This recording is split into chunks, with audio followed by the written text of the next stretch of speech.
When I return to CryptoQ Media channel, I want to greet everyone again. An important declaration that would trigger the Ripple settlement may have been the SEC's undoing. I am very hopeful about the potential result, and we will examine some key aspects about XRP and the settlement soon, maybe even this week. I am quite impressed by this video and have subscribed to its updates. We will jump right in. Please enable notifications. Details will be provided in the description if you are interested in futures trading, joining my new coin XRP scheduled to launch this summer, or simply want to say hello. We should probably talk about it. The SEC takes a massive hit. It is, in fact, quite interesting. As a result, the SEC has accused Binance of not being a regulated broker while offering security clearance and trading services for digital assets domiciled in the US. This is subsequent to Shopping's detention, which was caused by Binance's lawsuit against the SEC. Things go absolutely wild from here on out. Claims pertaining to the BNB ICO and the ongoing sales of the cryptocurrency were upheld by the court in its ruling. Solutions for the BNB vault and staking.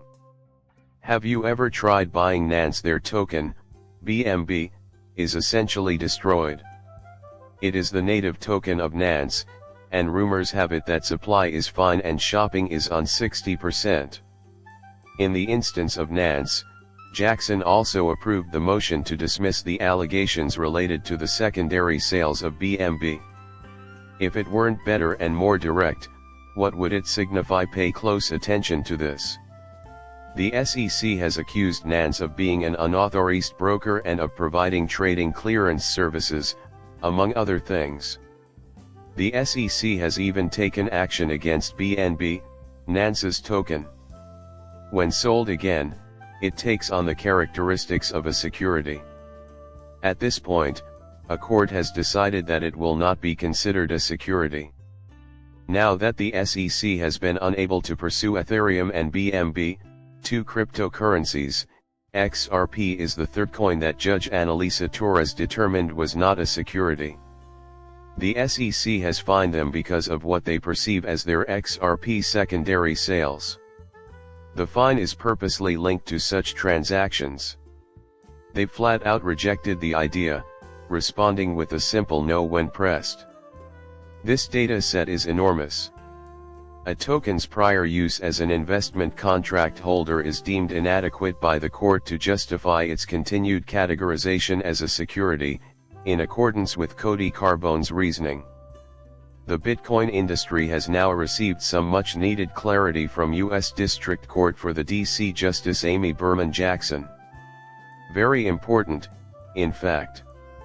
The judge cited the 2020 decision in the Ripple action by Lisa Torres and herself in granting Violence's request to dismiss the secondary BNB sales and claim. Considering that the SEC is asserting ownership over the sales on the secondary market, this becomes quite important, since the BNB ruling ultimately determines regulatory clarity in the cryptocurrency market. It begs the question, how can the original judges and Lisa Torres's views and rulings on Ripple justify a $2 billion fine? This is crucial, in my opinion.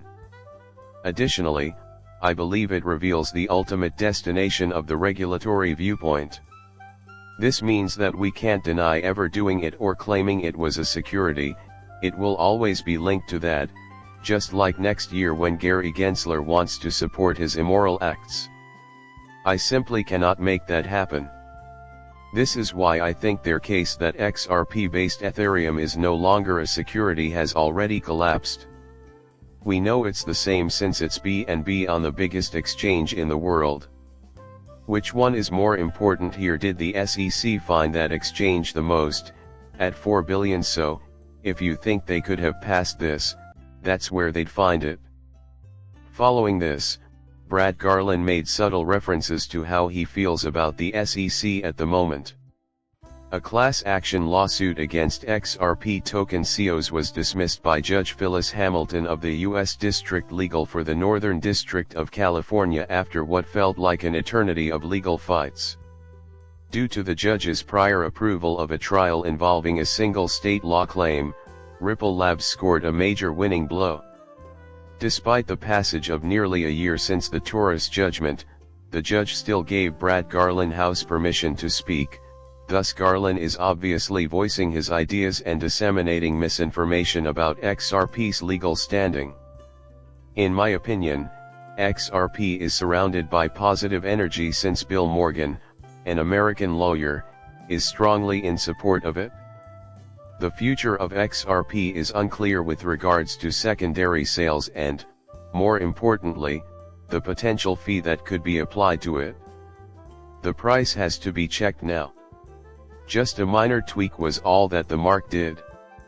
Important updates: XRP is up around 1% and is approaching the 4,768 round level on Bitcoin, which is at 62,700. He is currently 4,681 years old. Now that we're down, the line we drew serves as our primary support. However, we did achieve a respectable rebound from this support level, so all is not lost in a sinking market. My stance is that XRP might begin to grow if the market moves, and we are witnessing some fantastic movers at the moment, even though I still think the price is repressed. With the potential outcome of the settlement in mind, nobody is placing large wagers on 50-50s. Our current position is that, ultimately. But the number that grows every day as more and more news stories dribble in is mind-boggling. Regardless of your bias towards XRP, feel free to express your ideas below. It means a lot to me that you've subscribed and watched my channel. Later, I will see you.